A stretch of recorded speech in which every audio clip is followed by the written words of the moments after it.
Did you know that a family photo uploaded to a genealogy website solved a 52-year-old murder case? In 1969, 23-year-old nurse Marcia Moore was found brutally stabbed in her apartment in small-town Pennsylvania. Her killer had beaten her unconscious before stabbing her 17 times with a kitchen knife. The community was horrified. Police interviewed hundreds of suspects, collected evidence, followed every lead. But the case went cold. Decades passed with no answers. Then in 2021, investigators tried something new: forensic genealogy. They uploaded DNA from the crime scene to public databases, building family trees from genetic matches. One by one, they eliminated suspects until only one remained: an elderly man whose own nephew had uploaded their family photo years earlier. When confronted, the 74-year-old broke down and confessed everything. He admitted to breaking into her apartment, attacking her when she fought back, and leaving her to die. This breakthrough opened the door for solving thousands of cold cases nationwide. DNA and family photos became the ultimate crime-solving combination. Did you know that a nuclear plant worker was murdered just hours before exposing one of the biggest corporate cover-ups in American history? Karen Silkwood was a lab technician at the Kerr-McGee plutonium plant in Oklahoma in 1974. She started as an ordinary worker, mixing plutonium fuel rods for nuclear reactors, but she began noticing safety violations everywhere: faulty equipment, contaminated workers, falsified inspection records. When she started documenting these problems, strange things began happening. Her union meetings were bugged. She received death threats. Then came the real terror. Someone deliberately contaminated her apartment with plutonium: her food, her bathroom, even her toothbrush. She was slowly being poisoned from the inside. On November 13th, 1974, she was driving to meet a New York Times reporter with explosive evidence.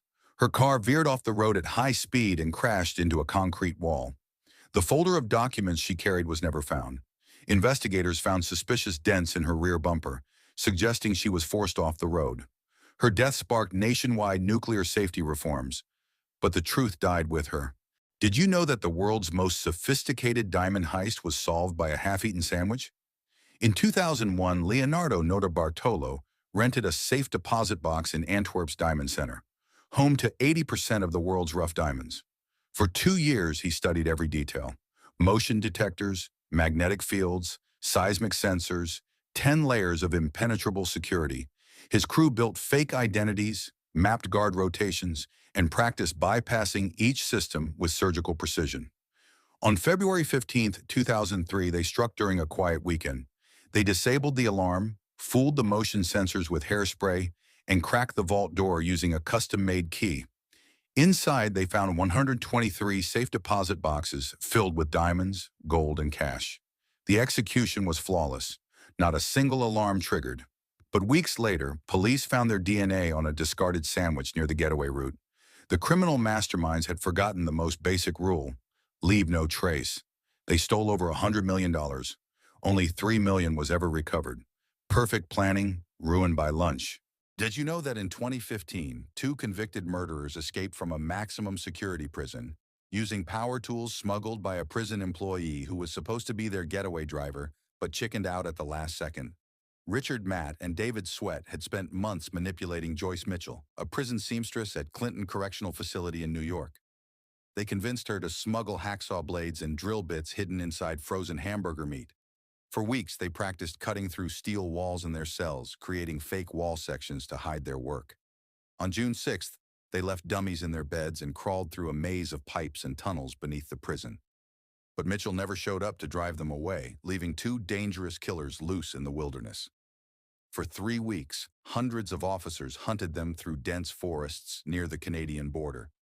Matt was shot dead during a confrontation with Border Patrol agents. Sweat was captured just 2 miles from Canada, bleeding and exhausted. Mitchell got 7 years in prison for her betrayal.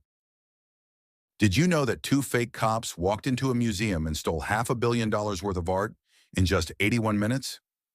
On March 18th, 1990, at 1:24 in the morning, security guard Rick Abath made a fatal mistake. Two men dressed as Boston police officers stood at the Isabella Stewart Gardner Museum's entrance, claiming to investigate a disturbance.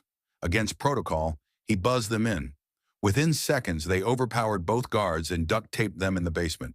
For the next hour, these thieves moved through the galleries like they had a shopping list. They cut Rembrandt's paintings right from their frames, rolled up Vermeer's priceless The Concert, and grabbed Degas' sketches.